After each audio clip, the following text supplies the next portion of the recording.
Então, esse vídeo é sobre como montar uma carteira de investimento na prática. E para isso eu vou usar um exemplo de uma carteira de R$ 100.000. Mas você pode começar com R$ 1.000, R$ 50.000, R$ 1 milhão, serve qualquer patrimônio. Outro ponto é que, será que existe uma carteira perfeita? Não, não existe uma carteira perfeita. Existe uma carteira que serve exatamente para o seu perfil de investimento. Mas as regras ou o método que eu vou estar trazendo aqui são super simples de entender. Basta você ter a disciplina na alocação e aproveitar as oportunidades que o mercado muito otimista ou pessimista vai servir de bandeja para você. Eu sou o Jean Dickman, analista CNPI, contador e economista, e nesse vídeo eu vou te mostrar os 5 pontos principais para montar a sua carteira de investimento. A gente começa analisando qual que é o seu perfil, mais arrojado ou mais conservador, ou ele está no meio do caminho. Na sequência, a gente vai ver quais os ativos que vão compor essa carteira, seja de renda fixa ou renda variável. E a gente vai entrar num método super simples para estar rebalanceando essa carteira e também o comportamento necessário que você precisa ter para montar, manter e prosperar com essa carteira no futuro. Tudo isso com um estudo de caso muito interessante da BB Seguridade, que usando esses mesmos métodos que eu vou apresentar no vídeo, me trouxe um resultado muito bom para a minha carteira. Então agora a gente começa a botar a mão na massa e para isso a gente vai definir esses dois grandes grupos, onde você se encaixa no conservador ou no arrojado.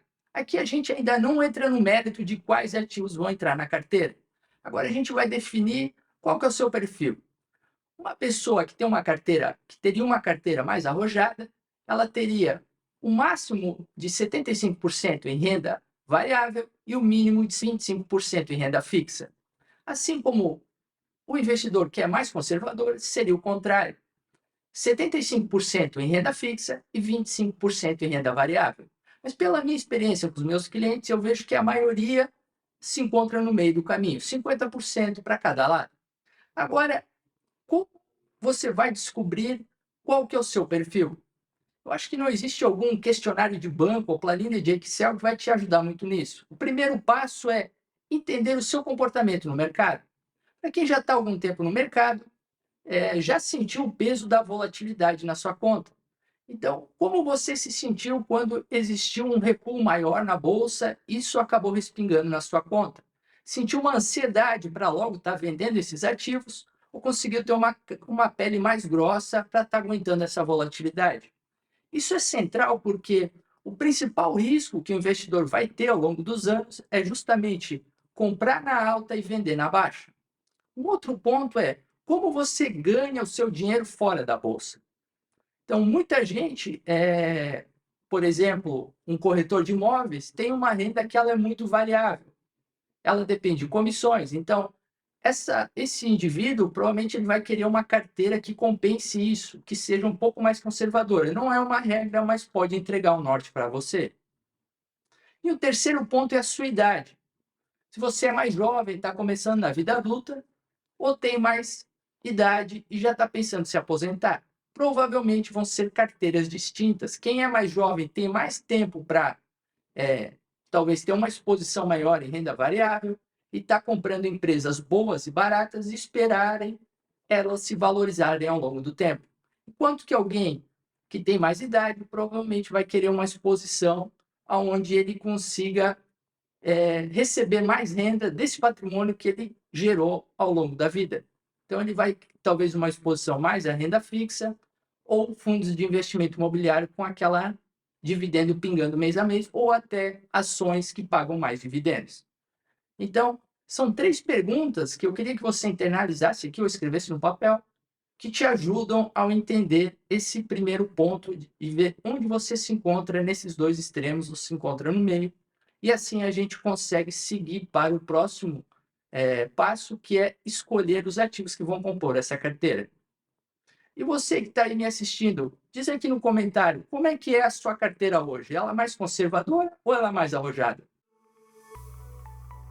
Então, agora a gente começa a escolher os ativos de renda fixa que a gente vai estar colocando na nossa carteira. Então, esse grande grupo, eu só queria começar explicando como a gente vai diversificar essas fontes que a gente vai pegar. Então, a gente sempre vai estar emprestando dinheiro para três tipos de fontes. Primeiro, títulos públicos, a gente vai estar emprestando para o governo. Títulos como CDB, LCI e LCA, a gente vai estar emprestando para bancos.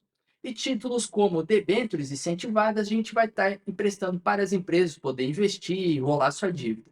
Então, entendido isso, agora a gente começa a pensar como é que eu estruturo a minha renda fixa. Eu sempre gosto de pensar através de horizontes de tempo.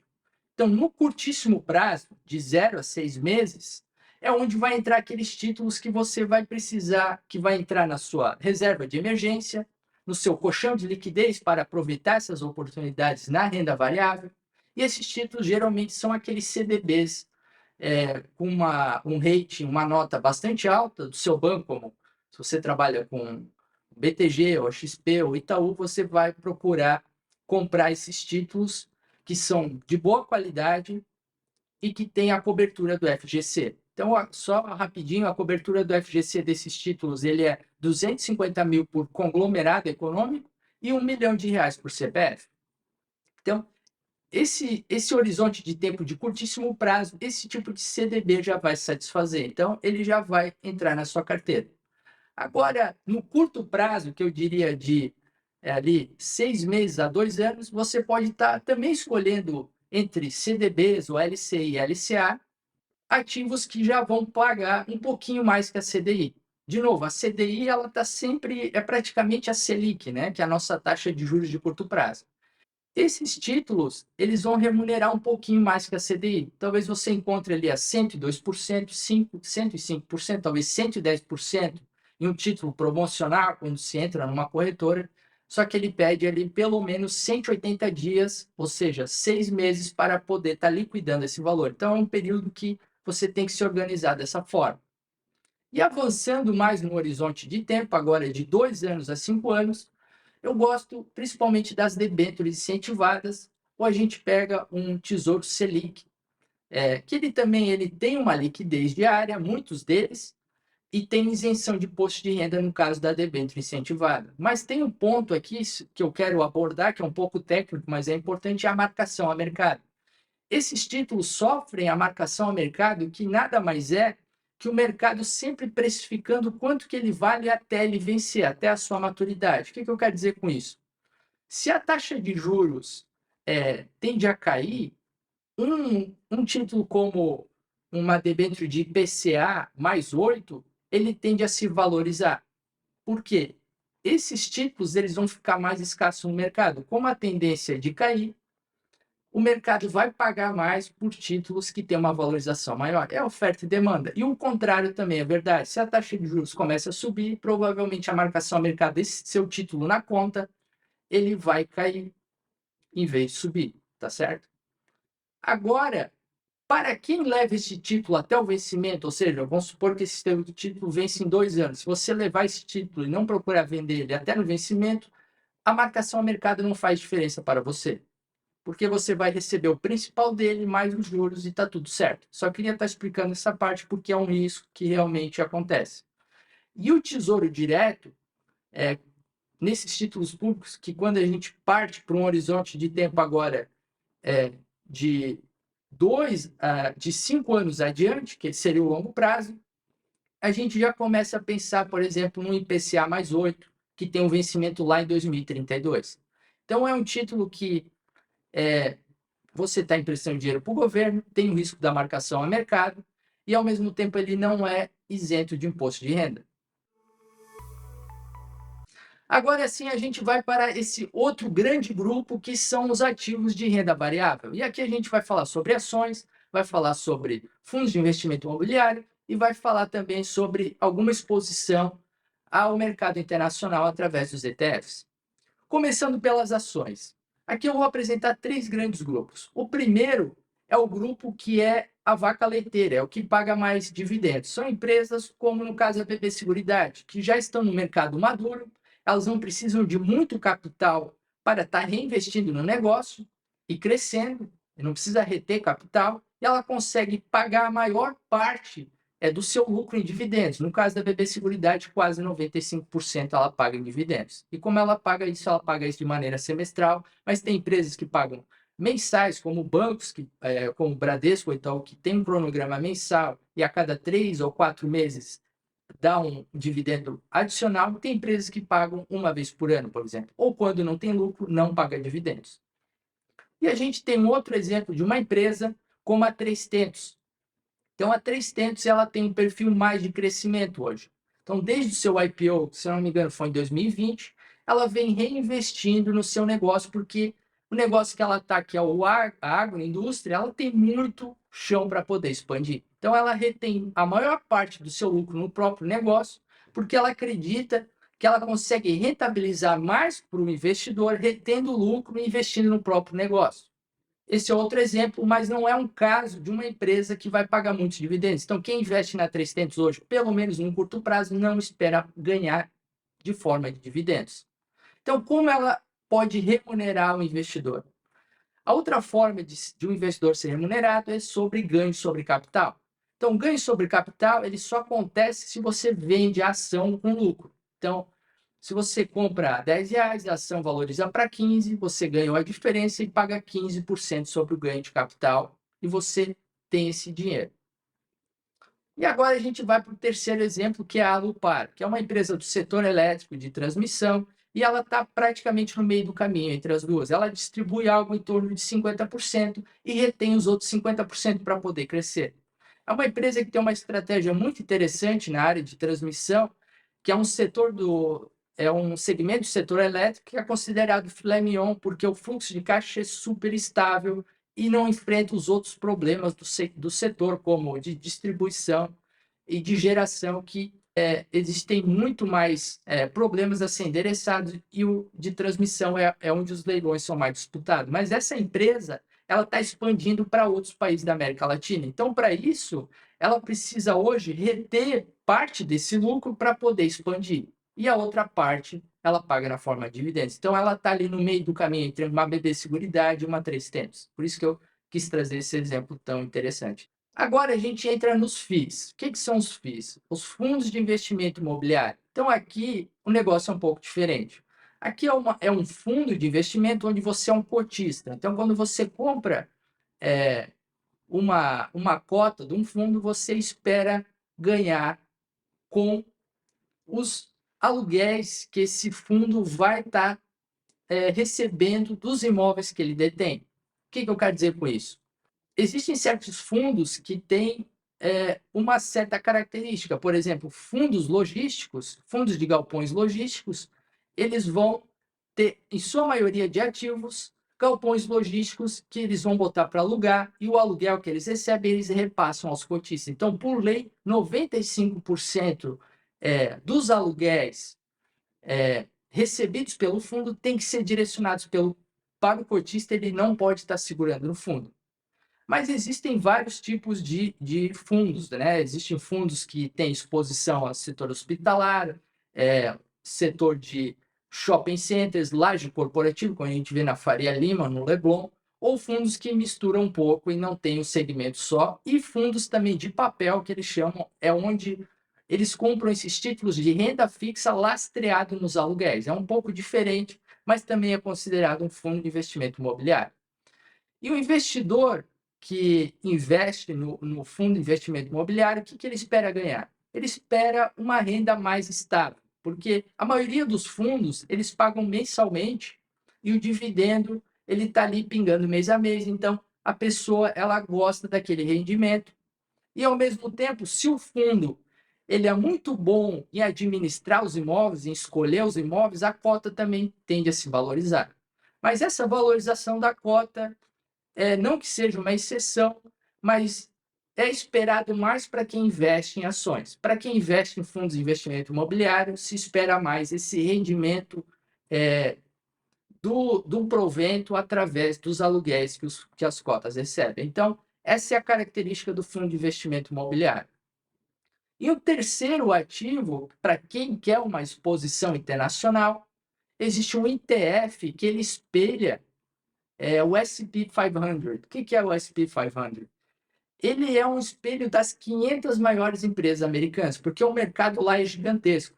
Então, ele é muitas vezes maior que o brasileiro. Tem empresas globais que a gente vê que a gente consome todo dia, Coca-Cola, Microsoft, enfim, Google, Apple, todas elas estão ali dentro daquele ETF que espelha as maiores empresas. Então, para quem gosta ou quer ter essa exposição que chama em moeda forte, é uma maneira de você estar ali comprando esse ETF. Então, antes de fechar o bloco aqui, eu só queria mostrar como é que a gente compra isso na prática. Então, aqui, a gente entra no home broker e a gente consegue estar comprando todos esses ativos, tanto da BB Seguridade, quanto da Lupar, quanto 3tentos e até o ETF que você pode comprar diretamente no seu home broker de qualquer corretora que você opera. Então, é dessa forma que você pode pensar em estar diversificando. As ações, daí vai depender de como você gosta mais de receber mais dividendos ou mais ganho de capital, que seria mais as empresas de crescimento. Então, você pode dividir. Eu gosto mais de rendimento. Você pode escolher aquelas ações que estão pagando mais dividendos, são mais estáveis, mas justamente, geralmente, não são empresas que crescem tanto. Existe ali um equilíbrio entre elas. E os fundos de investimento imobiliário, você vai estar escolhendo mais pensando em renda e menos em ganho de capital, porque já tem essa característica de distribuir o caixa e não reter para crescer. E uma exposição internacional é onde a gente vai ter uma maneira simples de estar diversificando no mercado americano, que é o maior do mundo. Então, seria isso, essa parte de renda variável, e na sequência eu entro explicando um pouco como você consegue organizar isso na plataforma e como a gente organizou para uma carteira de R$ 100.000. Agora, pegando todos esses dados que eu passei para você, tanto da sua perfil conservador ou arrojado, onde você está, essa informação sobre a renda fixa, sobre os horizontes de tempo que você precisa definir, sobre a renda variável, as características de cada ativo, a gente agora vai colocar isso em números. Eu estou usando essa plataforma aqui que eu vou colocar na descrição do vídeo, onde você pode estar acessando e fazendo junto comigo. Você pode fazer manualmente o cadastro desses ativos ou você pode sincronizar com a B3. É gratuito e super simples de usar. Então, vamos começar pela parte de renda variável e ações. A gente vai ver aqui que eu escolhi BB Seguridade, por conta ser uma empresa com balanço muito forte, paga dividendos. A gente tem, do outro lado, a 3tentos, que é uma empresa hoje mais de crescimento, então ela retém quase a grande maioria do seu lucro para poder crescer, e a gente tem a Lupar, que está no meio do caminho entre as duas. Então, eu procurei diversificar também entre a característica de cada ação. Agora, olhando a parte da pizza, do gráfico, dos FIIs, eu escolhi 2 FIIs que são de galpões logísticos. Hoje, a gente vê com uma taxa de juros super alta, ele acaba impactando os FIIs em geral, o preço das cotas, mas esse segmento de galpões logísticos ainda está sendo bastante demandado. Então, esses tipos de FIIs estão segurando bastante e conseguindo até, muitas vezes, repassar aluguéis acima da inflação. Então, eu escolhi esses 2 FIIs por essas características. E no outro, uma posição bem pequena, eu coloquei aqui, lógico que para R$ 100.000, provavelmente, se fosse a minha carteira, eu não teria essa exposição internacional, mas eu coloquei aqui, título de ilustração, um ETF que espelha o S&P 500 também aqui na carteira. Agora, indo para a parte de renda fixa, também eu usei a mesma lógica do horizonte de tempo. Então, eu aloquei aqui, você vai ver, em CDBs de curtíssimo prazo, que vão pagar CDI, 100% da CDI. Eu coloquei um CDB que tem uma liquidez menor, ali de até 180 dias, ou seja, 6 meses, que vai pagar um pouquinho mais que a CDI. A médio prazo, eu peguei a debênture incentivada, que tem isenção de imposto de renda e me protege da inflação, porque é IPCA mais 8. E ali, para o longo prazo, eu montei essa posição em tesouro IPCA+.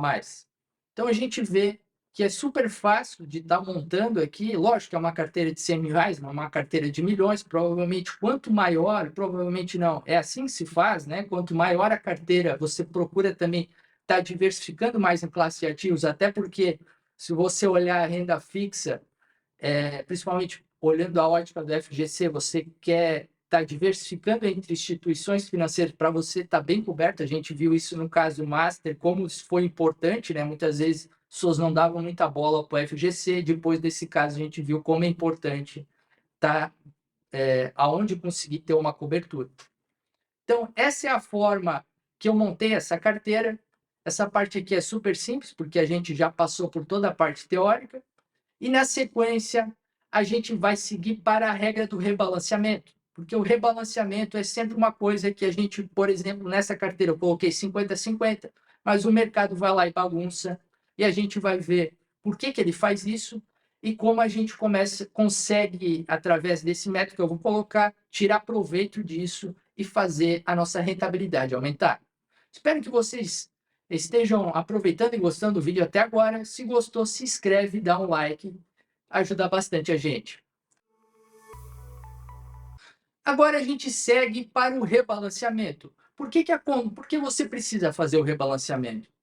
Justamente pela essa sua parte da renda variável, porque a renda fixa, ela anda mais ou menos como um iceberg, o movimento dela não é brusco, né? Fora esses ativos que você tem ali, que tem marcação a mercado, mas não vai ser nada perto do que os ativos de renda variável vão fazer na sua carteira.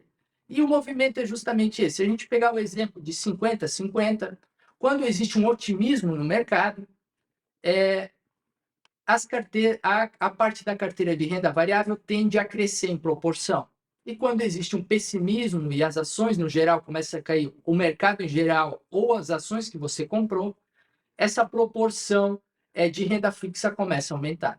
Qual que é a técnica que a gente usa? É justamente a mesma de decidir o perfil 25-75. Ela é tão boa que ela serve tanto para definir quanto para rebalancear.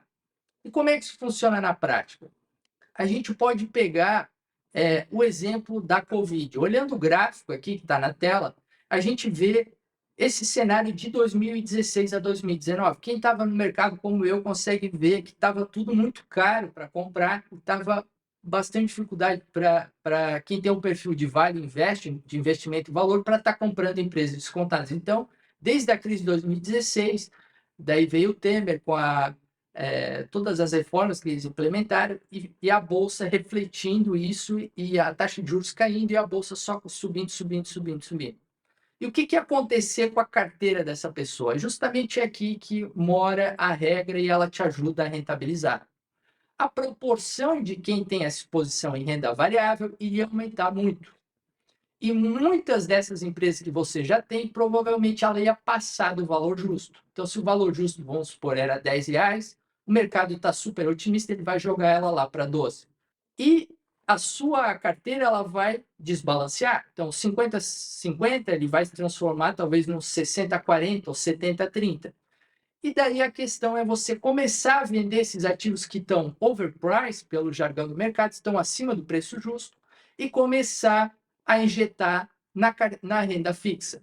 Você vai começar a reequilibrar ela vendendo e também usando os dividendos que vão entrar na carteira e vai estar colocando na renda fixa para reequilibrar essa estrutura. E para que serve isso? Eu vou dizer na sequência. Quando você faz isso, você é um contrarian, você está fazendo um movimento contrário do mercado, porque o mercado está otimista, ele acha que o céu é de brigadeiro e tudo vai sempre ser ótimo, né? Então, vai estar sempre, daqui para frente, a bolsa vai chegar a 300 mil pontos. Se tu olhar as reportagens, quando o mercado está assim, é justamente só esse tipo de manchete. Né? JP Morgan estipula que o mercado vai bater tantos mil pontos. E aqui é a hora de realmente você ter esse movimento contrário e começar a rebalancear. Agora a gente olha a sequência do gráfico. 2020 com Covid, olha só o que aconteceu, ladeira abaixo. Lógico que aqui foi um movimento que eles chamam de exógeno, né? Um movimento fora do mercado que impactou o mundo inteiro. Mas imagina se você fez esse movimento como eu fiz em 2019, começou a corrigir, você tinha caixa para comprar super barato. E é justamente o que o balanceamento faz. Então aqui o rebalanceamento, o que ele vai acontecer? Se você vendeu nessa parte quando estava todo mundo otimista, você voltou para os 50-50. Quando esse mercado deu essa derrocada que caiu, estava ali, foi para quase 60 mil pontos, a sua carteira faz um movimento super contrário. A sua parte de renda fixa, ela foi, se estava 50, foi para 75, 80%.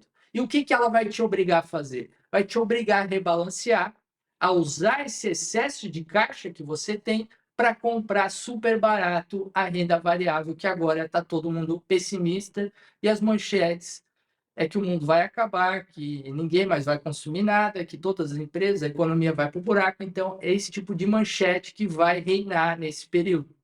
Então, essa é o rebalanceamento forçado que a regra do Benjamin Graham faz e dá tanto certo e funcionou para mim em mais de uma década investindo, justamente me forçando a ter mais controle quando está todo mundo otimista e fazer caixa, esperar quando vem essa derrocada, e ao mesmo tempo, quando está todo mundo pessimista, eu tenho esse caixa para poder comprar empresas boas e baratas. Então, essa foi a parte do rebalanceamento.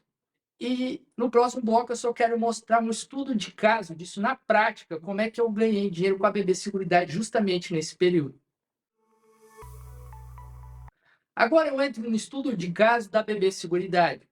Só vou mostrar provas de nota de corretagem que não para me vangloriar, mas para colocar que isso foi um caso realmente que aconteceu. Então está aqui a nota, a data, o valor. E aqui qual que foi a tese, primeiro, para estar comprando a BB Seguridade naquele momento, que era a, a Bacia das Almas. Ali, o que eu via é que era uma empresa excelente, só que seguradoras, elas são afetadas muito pela taxa de juros vigente. Então, muito do resultado financeiro da empresa vem totalmente dela estar alocando esses títulos de renda fixa e está ganhando juros por esse free float, que é chamado. Quando você paga um seguro, você antecipa esse valor para a seguradora, e se o sinistro não ocorresse, dinheiro foi de graça para ela. E se ocorreu o sinistro, ela pelo menos rentabilizou esse dinheiro que você adiantou ali pela taxa de juros. Só que, para quem viveu esse período e estava no mercado, ali foi justamente a época que a taxa de juros estava super baixa. O Banco Central escolheu fazer isso para estar tentando recuperar a economia, mas aquilo não ia se perpetuar, né? Todo mundo que está mais tempo no mercado sabe que o Brasil não é um país para ter 2% de juros. E aquele período impactou muito o resultado da empresa. A primeira coisa que estava impactando. O segundo eram as questões do Covid, que estavam impactando a sinistralidade da corretora. Tanto da corretora, da seguradora, da parte do Previ, que tinha muita gente sacando a previdência privada, então estava afetando tanto o financeiro quanto o operacional da companhia. Mas a minha visão é que aquilo não ia se perpetuar, era algo que não era estrutural, era conjuntural. O que é a diferença dos dois? O conjuntural é algo que é ali do momento, como o caso da Covid, eu achei que era, e a taxa de juros também tão baixa ia passar. Estrutural seria uma mudança regulatória, talvez, ou um concorrente gigante entrando e roubando market share, que não era o caso. Então, eu decidi comprar naquele momento. Mas o que eu quero dizer é que eu consegui comprar bastante e aproveitar justamente porque eu tinha caixa quando eu fiz antes, quando o mercado estava super otimista. Eu tinha aquele caixa, eu tinha aquela liquidez para aproveitar. E agora, mostrando a nota de venda, de novo, só para ilustrar o exemplo, eu tive um lucro muito bom porque eu calculei que o valor justo era ali entre 37, 38 reais, 36 e 38 reais, e ali eu consegui vender com um lucro muito bom e até antes do que eu esperava, porque como eu comentei antes, quando você compra uma ação é importante pensar no médio e longo prazo. E geralmente, quando eu compro uma ação, eu espero ficar com ela pelo menos 3 anos. Não quer dizer que eu vou ficar só 3 anos, mas pelo menos 3 anos, que, pelo meu estudo, é o ciclo de negócio que leva ou para uma empresa se recuperar ou para ela crescer. É o ciclo natural das coisas. E até aconteceu antes. Então, você pode dizer, mas por que vendeu? Não precisava vender. Mas eu acreditava que ela chegou no preço-alvo dela e eu tinha opções mais baratas para estar comprando, e foi justamente o que eu fiz. E depois disso ela andou meio de lado, agora acho que ela está quase 40 reais, mas vê que é uma empresa excelente. E aqui foi só para ilustrar como essa regra ela te obriga a fazer o movimento certo. E não é uma regra complexa, é uma regra extremamente simples e já é desenhada dessa forma, porque muitas regras complexas elas são feitas dessa forma para você ter uma desculpinha para não cumprir o que precisa ser feito. E essa regra ela é super simples de entender, mas difícil de aplicar, porque exige que você tenha um movimento contrário do mercado. Saque dinheiro da bolsa quando está todo mundo otimista, achando que o céu é de brigadeiro, e quando está todo mundo achando que o mundo vai acabar, você vai lá e compra na Bacia das Almas. Então, é isso que a regra faz para você. Eu espero que vocês tenham gostado do vídeo. Tentei ser o mais completo possível e mais na prática possível, porque eu vejo muitos vídeos onde as pessoas muito conceitual. E obrigado e até a próxima.